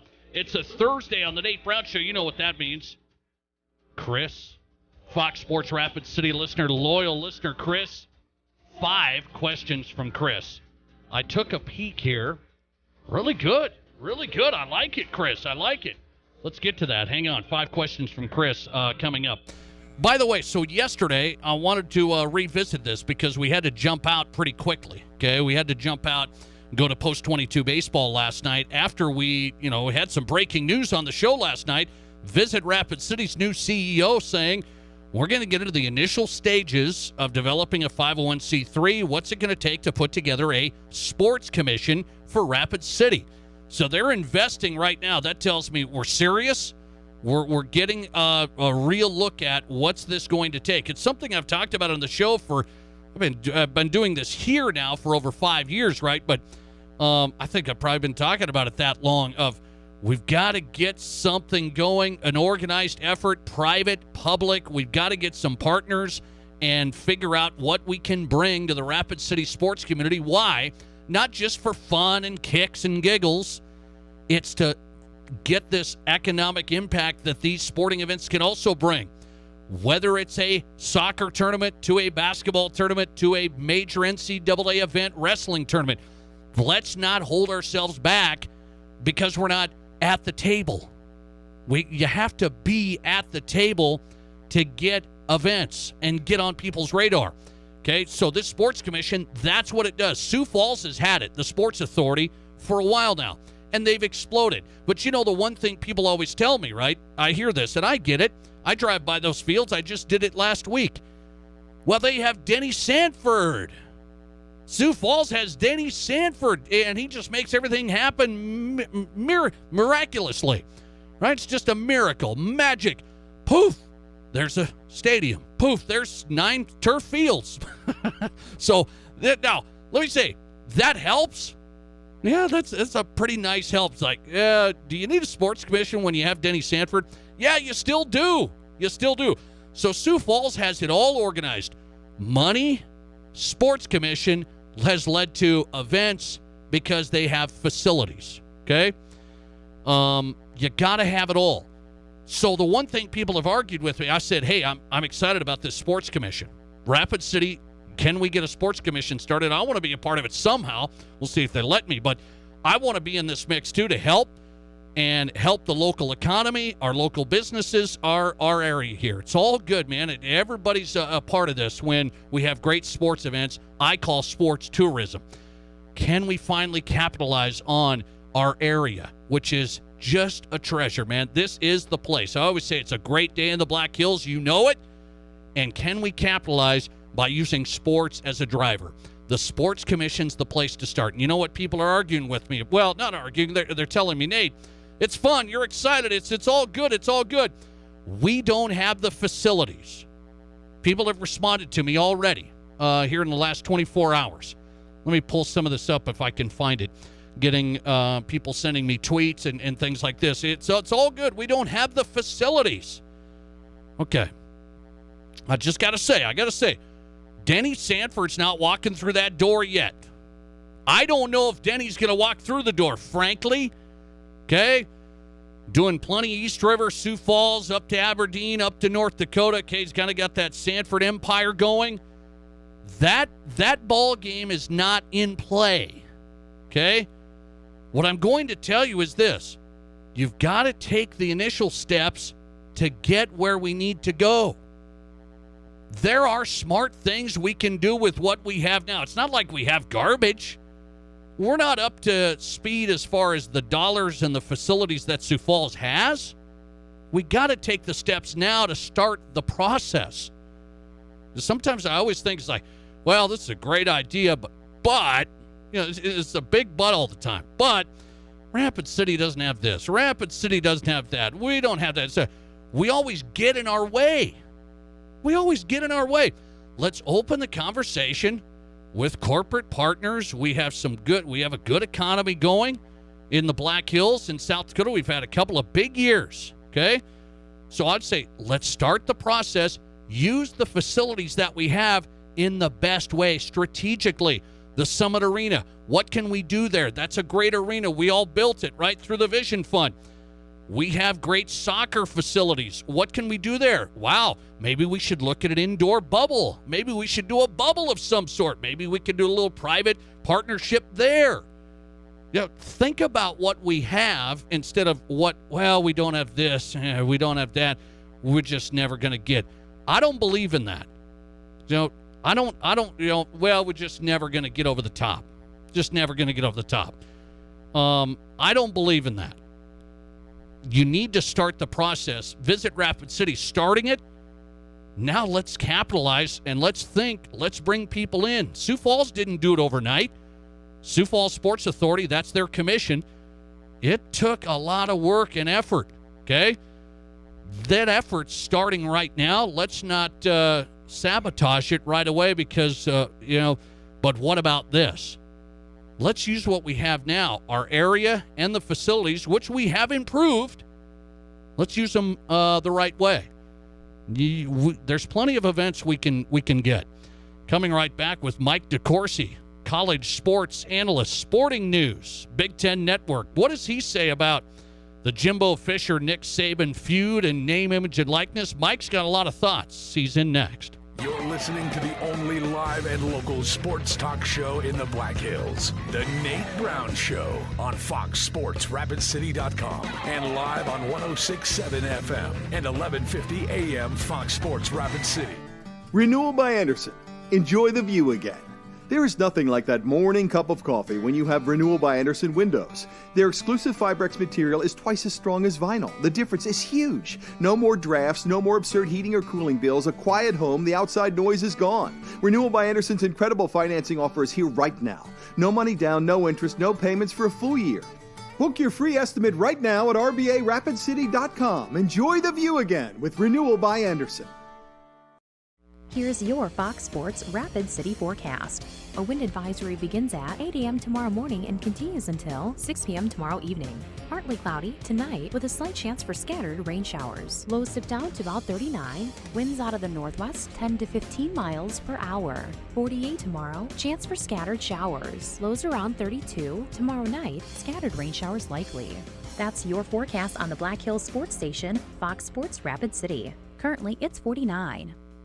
I'm Dean Orand, and I'm running for District 33, House of Representatives. I've been a lifelong Republican and involved in this community for the past 37 years. As a business owner and active volunteer, I see what an amazing place we live in, and I'm committed to upholding the values and way of life we enjoy in the Black Hills. It's time for a fresh, conservative approach in Pierre, focused on our values, limited government, and public service. I ask for your support on June 7th. Learn more about me at deanfor33.com. Paid for by Dean Orange for District 33.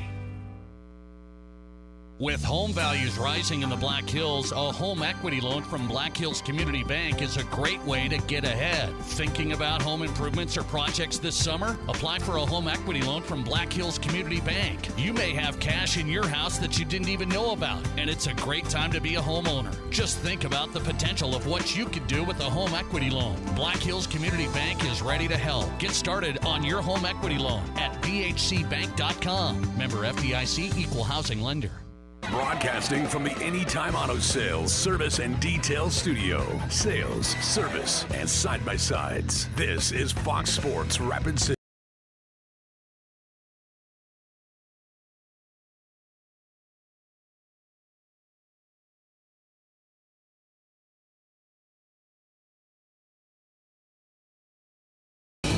Hey, welcome back in the Drive at 5 on a busy Thursday on the Nate Brown Show, Fox Sports Rapid City. Your sports, your show. Great national guest to the local sports newsmakers, all wrapped up in a nice show today. It's good stuff. Hey, we have Mike DeCourcy. I like following Mike on Twitter, TSN Mike on Twitter. Follow him there, TSN Mike. College basketball and more, but, big college hoops guy. Sporting news, Big Ten Network, Fox Sports. Mike DeCourcy back on the Nate Brown Show tonight. Mike, thanks for your time. How are you? I am doing great, Nate. How are you? Well, I'm doing good. It's an interesting day. I have you, and I know you talk a lot of college hoops, but you've been talking a lot of name, image, and likeness, and I've been following you on this and the whole thing. So I'm going to go there with the name, image, and likeness and this heated situation with Jimbo Fisher down at Texas A&M and Nick Saban. Saban says last night at a function they bought every player. Jimbo Fisher goes off today. What's your reaction to that whole scene?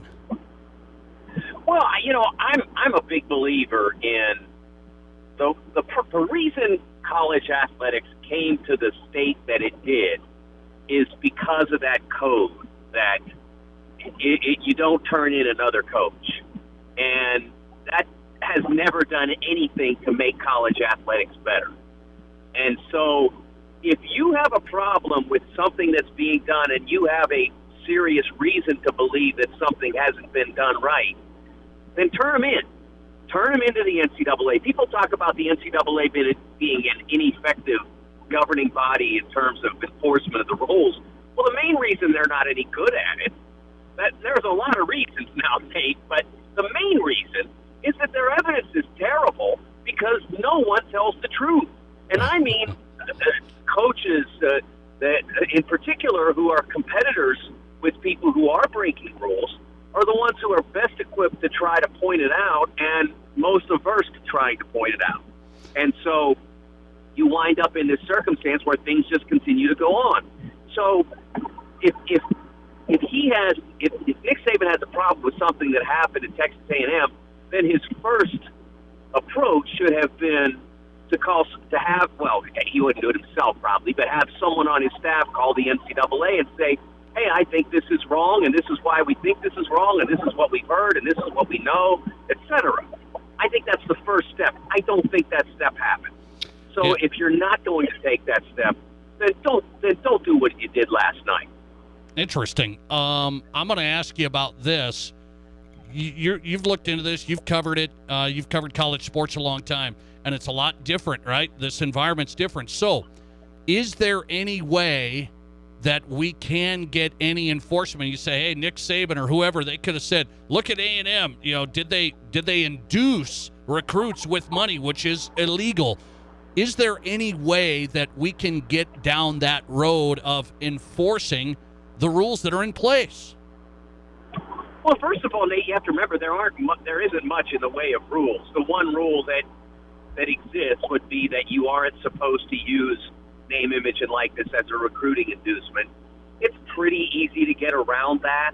It really doesn't take much work, just as it's easy to get around the tampering rules, where you talk to someone's AAU coach or someone's quote-unquote guy and say, hey, you know, Joe would really look good in a state uniform, you know, that sort of thing. And it's the same with name, image, and likeness.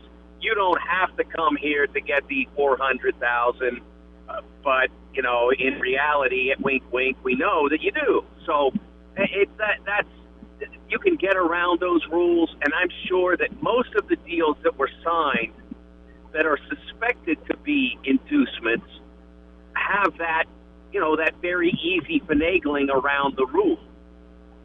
Yeah, and that's my worry. I think some people are worried about that. A lot of people say, okay, now everybody's doing this. Nobody's going to enforce the rule, even though the NCAA just announced, hey, remember, this is the rule. They just announced that a couple of weeks ago. Mike, you've written this, though. I've followed this piece. You said a lot of people are saying college sports is over. It's over. And you say, let's not overreact, basically. What's the gist? What do you mean? It's not over. Yeah, I mean, I think, first of all, we have lived through, I don't know, I mean, when the two happened, I was not even covering college athletics yet, and I've covered now 32 Final Fours, so that tells you how far back, you know, that the Tulane scandal happened in the mid-'80s.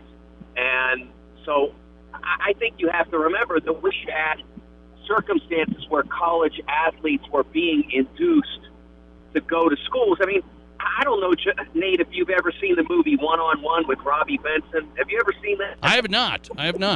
Okay, so that's a great tip for you. It is a terrific movie. Robbie Benson, who was a child actor of the 70s, happened to be a really good hooper. And so he made this movie. He starred in it. I think he had a lot of input. I don't know that he wrote the script. He had a lot of input into its construction. And he is a hotshot recruit that is being offered cars and girls and this and that. And that movie was made in like 1977 or 78. I mean, that shows you how long this has been a thing. So if we can endure to this point and take it from, you know, gyms to arenas and stadiums in terms of the popularity of college basketball in particular, or we can take it from, you know, 50,000 seat stadiums in various places to 100,000 seat stadiums in football, I think that we can live with name, image, and likeness. With, you know, obviously, would it be better if it weren't used as an inducement? Yes. Would congressional action help address that? Because think about it, Nate. If Congress said that name, image, and likeness couldn't be used as an inducement, then anything that ran counter to that would be a federal offense. So then it all of a sudden becomes less about game playing and more about, hey, we got to do this the right way, because if not, there's a possibility the FBI is knocking on our door. Yeah, that's interesting. Mike DeCourcy on Sporting News, Big Ten Network, Fox Sports. Find him on Twitter at TSN Mike. College football may end up in a different spot, Mike, meaning Gene Smith at Ohio State says we might have our own league, kind of like the college football playoff, you know, our own rules, our own league. Jack Swarbrick has even thrown around, hey, maybe in 10 years, you know, college football might be different. What do you say about college basketball? That's your wheelhouse. College basketball is tied closer to the NCAA and March Madness and all the revenue there. If college football, Power 5, breaks off, what does college basketball do with the NCAA? First of all, Nate, I will say that in conversations, I conversed with 3 athletic directors, 1 conference commissioner for an article that I published earlier this week about what the next NCAA president should be, what sort of person would fit that role best. And in those conversations, most of the directions seem to be not Power 5 breakoff necessarily, but FBS. And I found that interesting, that it was more about just taking high major 85 scholarship football out of the deal and the NCAA. And I think there's a feeling that if they do that, then they can install and enforce rules about NIL and they can change the rules back to immediate eligibility transfer is gone. And I'll be honest, Nate, I think that is I think that's a little bit optimistic, so to speak, maybe a lot optimistic. I think what happens is if you try to do that, if you take football out of the NCAA, and let's say Gene Smith was the one who suggested you put it under the umbrella of the college football playoff. If you did that, I believe that the next step after, okay, you can't transfer and be eligible immediately, or you can't use NIL to recruit in the way that some suspect it has. I think the next step from that is, okay, now we're suing you. And you don't have the NCAA's, willingness to pay $300 million in legal fees, and you don't have the NCAA's, deep pockets to help pay the whatever settlement comes out. Now it's coming out of your pockets, and you don't have that war chest that's been built up over years and years and years. It's out of you, and I don't. So I think that's a mistake to just assume that that's a better world for the college football people. But in terms of the hoop question, I was told by one athletic director, Heather Like, her approach seemed to be more of, look, we don't want to mess with that. There's a lot, it's a very valuable property, the NCAA tournament. It really helps a lot of schools in terms of running their athletic department, and they don't necessarily want to be the ones who are the agents of its destruction. So I think the NCAA will continue to operate, and it will continue to operate the NCAA tournament because there's an understanding of its overwhelming value. Remember, Nate, I think if you took, I don't know the truth of this, but I think if you took any segment of the NBA season, let's say that right now, the conference semifinal or the conference finals or the NBA finals, I don't think you'd find that it's worth $1 billion. It's worth a lot, but I don't think you'd find that any segment of the NBA season is worth $1 billion. Maybe if you encompass the whole playoffs, perhaps. But that's a 6 weeks proposition. 3 weeks of NCAA tournament basketball is $1 billion plus. And I think everybody involved, or most everybody involved, understands that's a chemistry you don't mess with. That's good stuff. Good stuff tonight. Mike DeCourcy hops on. Find him on Twitter at TSN Mike. We're wanting to get him on for a while. Good stuff on this. Sporting News, Big Ten Network, Fox Sports. He's all there. Mike DeCourcy on the Nate Brown Show tonight. Mike, thanks for hopping on. I really appreciate it. My pleasure, Nate. Thank you. Thanks for the time. Mike DeCourcy, one of the best. I've followed his work a while. TSN Mike on Twitter. The Sporting News, college sports analyst. Sporting News, Big Ten Network, Fox Sports. He's all in the middle of that. How about those thoughts? I mean, you go back to listen to that one if you didn't catch all of it. Mike DeCourcy, check it on the podcast, the Nate Brown Show podcast. Listen to that. A lot of thought there. Knows the NCAA piece really well. Talks to a lot of folks involved in college sports a lot. And Mike DeCourcy saying, hey, NCAA, they haven't been doing much because, these conferences and the name, image, and likeness, they started doing their own thing, and NCAA's like, we're not going to get in the middle of this anymore. We already spent $300 million. I told you that in our Who's Not category the other night. $300 million over the last 7 years in legal fees from the NCAA. $300 million over that in the last 7 years. And I think they're like, yeah, you guys go ahead. And how about Mike DeCourcy saying, hey, if college football breaks off, now they're going to be in charge. You better have a lot of money. College football playoff, if that's the structure, if that's the piece, you better.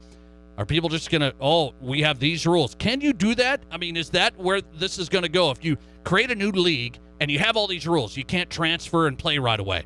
You can't do this or do that with name, image, and likeness. Is that the first lawsuit's going to take how long? Yeah, you can't. You're telling me I can't do this for my, my personal betterment of myself and this and that and future earnings and whatever. Yeah, how long's the first lawsuit going to take? Interesting. So he said, pump the brakes on that one. I don't know. It's a wild world right now. It's a really interesting college sports world. The Nate Brown Show comes back next. One of my favorite segments, 5 questions from Chris, the all-timer Fox Sports Rapid City listener. He submitted them for the Thursday show. 5 questions from Chris. My answer's next. The Nate Brown Show. Renewal by Anderson. Enjoy the view again. There is nothing like that morning cup of coffee when you have Renewal by Anderson windows. Their exclusive Fibrex material is twice as strong as vinyl. The difference is huge. No more drafts, no more absurd heating or cooling bills. A quiet home, the outside noise is gone. Renewal by Anderson's incredible financing offer is here right now. No money down, no interest, no payments for a full year. Book your free estimate right now at RBARapidCity.com. Enjoy the view again with Renewal by Anderson. Honda True. Discover 3 tiers of vehicle coverage that work for you. Only at Denny Menholt Rushmore Honda. The inspection is just the beginning. Honda certified pre-owned means peace of mind with incredible benefits like 7-year, 100,000-mile powertrain coverage, up to 2 complimentary oil changes, 24/7 roadside assistance, inspection report, and 3-day exchange option. Check out all the benefits and search inventory at honda-true.com or come by Denny Menholt Rushmore Honda in Rapid City. For nearly 100 years, Connex has been providing the know-how and materials to help their neighbors grow. Through partnerships with builders, homeowners, and contractors, Connect Home Centers have impacted our communities, making them stronger and safer through support of local organizations and neighborhood beautification projects. Improving the quality of life for others is important to us. We are Connect Home Center, your hometown lumberyard lending a helping hand in building our communities since 1928. Your free Gold Club card is your ticket to the biggest giveaways in Deadwood at First Gold Gaming Resort. Just be actively playing with your card for a chance to win your share of $8,600 in promo play through hot seat drawings every weekend. Win $1,000 in cash every hour from 6 p.m. till midnight on Saturday nights. Or get locked in on the king of all promotions, the $12,000 Golden Cash Blast on Saturday, May 28th. First Gold Gaming Resort. It's where Deadwood begins and the winning never ends. Hi, I'm Dave Dolan, and I'm a member of the Rapid City Sports Officials. I'd like to invite you to become a member of this great group of men and women. We meet once a month, and our number one objective is to support Rapid City athletic events. If you become a member, you'll also get to vote for the High School Athletes of the Year, and you'll receive free admission to the annual Sports Hall of Fame and Recognition Banquet. For more information on becoming a member of the Rapid City Sports Officials, contact Dwayne Whalen at 605-343-6598. Broadcasting from the Anytime Auto Sales, Service, and Detail Studio. Sales, service, and side-by-sides. This is Fox Sports Rapid City.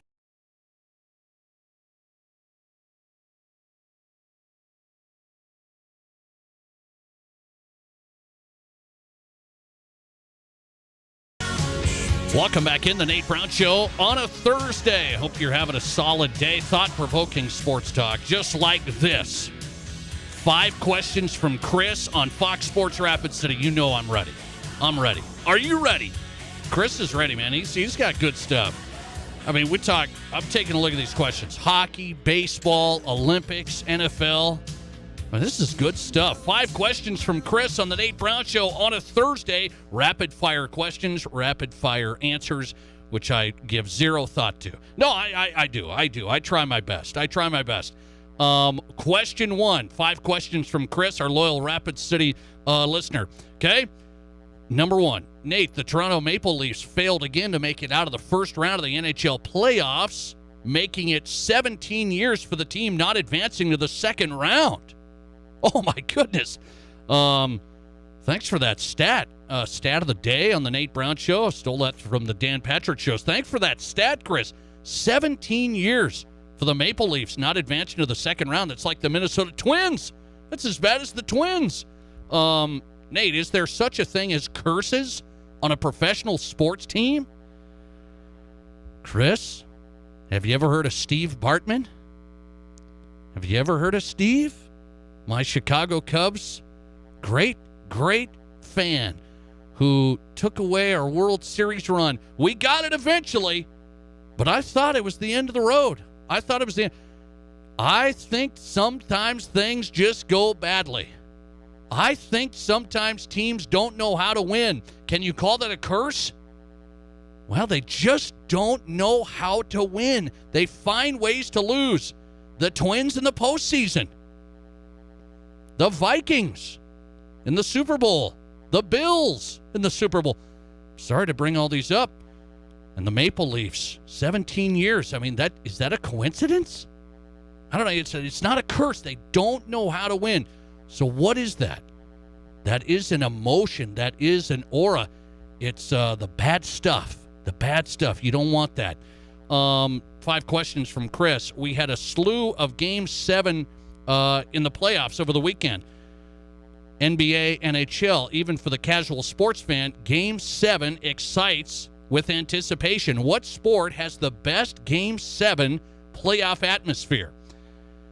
Well, I'm a huge basketball fan, so I watch basketball over hockey, but I'll give you this. With the amount of, here's why there's so much excitement in the hockey. It's hard to get goals. It's kind of like soccer World Cup, like off the charts emotion, anticipation on the edge of your seat. So basketball, really, you're only going to, if a game's close throughout, I love hoops and I watch every minute. But it comes down to the final 4 minutes, final 3 minutes. Who closes? If games are close, it's back and forth, back and forth. Who's the closer? That's the deal there. Hockey, it's one goal, one shot, and it's huge. So I'm going to say Game 7 is hockey. And baseball's up there too, because every pitch in a Game 7, World Series or whatever, ALCS, whatever you want to say, every pitch is a big deal. Every walk is a huge deal. Hockey, baseball, basketball. Just because basketball is kind of ongoing, the game's close, final 3 minutes on the edge. Hockey, I'm on the edge all the time. Baseball, I'm on the edge. If I get down 3-0 in a Game 7 in baseball, I'm toast, right? Or we think we are. All right, the Kansas City Royals formally announcing their plans for a downtown baseball stadium in the coming weeks. We'll start the new phase of stadium buildings for Major League Baseball. If you were the designer of a stadium, what would be your number one requirement for the utmost fan experience in a new stadium? Okay, so the Royals, I love the stadium, right? Kauffman Stadium, the waterfalls and the whole things, but they're going to go new now. So what do I want at a new stadium? How about this? I've thought about this. You know how I'm sitting in an airplane and the nice ones, I've got a TV in front of me. The nice ones, I've got a TV in the seat in front of me. Can we put TVs in a select portion? Like I got good seats. I pay a premium. I got good seats, box club seats here. I got a TV in the seat in front of me in the headrest, and I can manipulate the instant replay. So from the feed, I can, hey, I want to see that play again at first or that play again at second. How about that one? Little innovation new. I can have a TV in front of me so I can enjoy the game live, but I got the TV side of it. I want to get a closer look at this. I can manipulate it. Is it possible? I mean, we've got robot umps. Why not a TV in a headrest right in front of me in a new stadium? I'll take it. Got to pay the price, though. Question number 4, 5 questions from Chris. Do you think Baker Mayfield is going to be on the Cleveland Browns roster in their first game against the Panthers September 11th? I'm going to say he is not. I could be wrong on that because they might have to keep him. They might have to keep him because Deshaun Watson might have some trouble looming, as we all know. So the smart guys, I think, are saying, Well, you just should keep him because he's going to have to play. But you know why I don't think he's going to? I think Baker has his backup. I don't think Baker's going to do it. If I know one thing, Baker seems edgy. He seems like, hey, I'm not going to go the humble route and swallow my pride, don't burn bridges. I think the bridge is crumbling. I don't think Baker's playing for the Browns. Smart guys say he is because Deshaun's in trouble. I just don't think Baker wants to, and I don't think he will. Last question, 5 questions from Chris. Memorial Day is next week, often associated with the start of summer. Yes, Chris, I love it. What summertime activity should be the next sport for an Olympic sport? What summertime activity should be the next sport for an Olympic sport? This is an easy one, Chris. It's an easy one. And I might be in the upper 40% of the country in talent with this sport. Upper 40%. I didn't say 10%, 20%. Upper 40% of the country in this sport. Does that mean I could make my Olympic dreams if they added the summertime activity? Cornhole. Am I joking? Not about my talent in that sport. But cornhole, do you watch that on TV? I mean, it already makes TV. It's already on TV. Is that far off? What do you think, cornhole or pickleball? What do you think? What's the deal with pickleball? Everybody says pickleball is a big thing now. Cornhole's the original sport. The original summertime sport with a beverage, right? I think. Back with who's hot and who's not. The Yankees are in my who's not category. This is a bizarre story. I've got it. And California, they're in my who's hot today. Breaking news next. This is the Nate Brown Show. Rapid City in the Black Hills, if you're shopping for a new vehicle, before you buy, stop by Gateway, one of our 2 locations, 123 Omaha or 410 North Campbell. We specialize in credit rebuilder programs. We specialize in finding you the rarest cars in the market. We specialize in the funnest car buying experience. If you have good credit, bad credit, no problem. We specialize in people. Gateway Autoplex with one of the largest inventories in the Black Hills.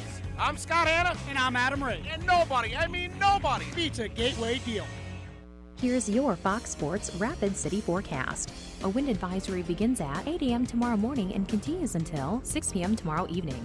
Partly cloudy tonight with a slight chance for scattered rain showers. Lows dip down to about 39. Winds out of the northwest 10 to 15 miles per hour. 48 tomorrow. Chance for scattered showers. Lows around 32. Tomorrow night, scattered rain showers likely. That's your forecast on the Black Hills Sports Station, Fox Sports Rapid City. Currently, it's 49. Here at Pizza Ranch, we love the unique ways other countries compliment their chefs. In France, they say magnifique. In Italy, delizioso. And in many parts of the world, it's a compliment to belch. Don't try that at home, kids. But at Pizza Ranch, we keep hearing the same thing over and over again when guests bite into our pizza. Mmm. Our famous chicken. Mmm. And all the favorites on our buffet. Mmm. We're beginning to think you're all trying to tell us something. We'll take that as a compliment. Pizza Ranch. Mmm. Broadcasting from the Anytime Auto Sales, Service, and Detail Studio. Sales, service, and side-by-sides. This is Fox Sports Rapid City.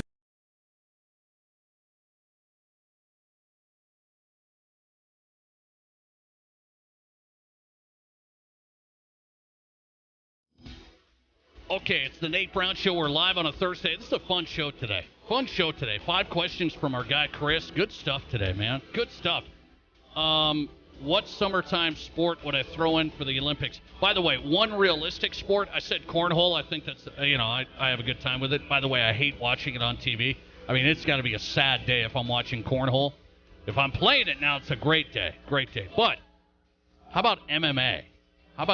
You wouldn't call that a summertime, but just something there. MMA, I'm not a number one fan of that, but it's big. It's big, and I would think that would enter the category pretty quickly, but we shall see. By the way, to make the Olympics better, would you be open to this?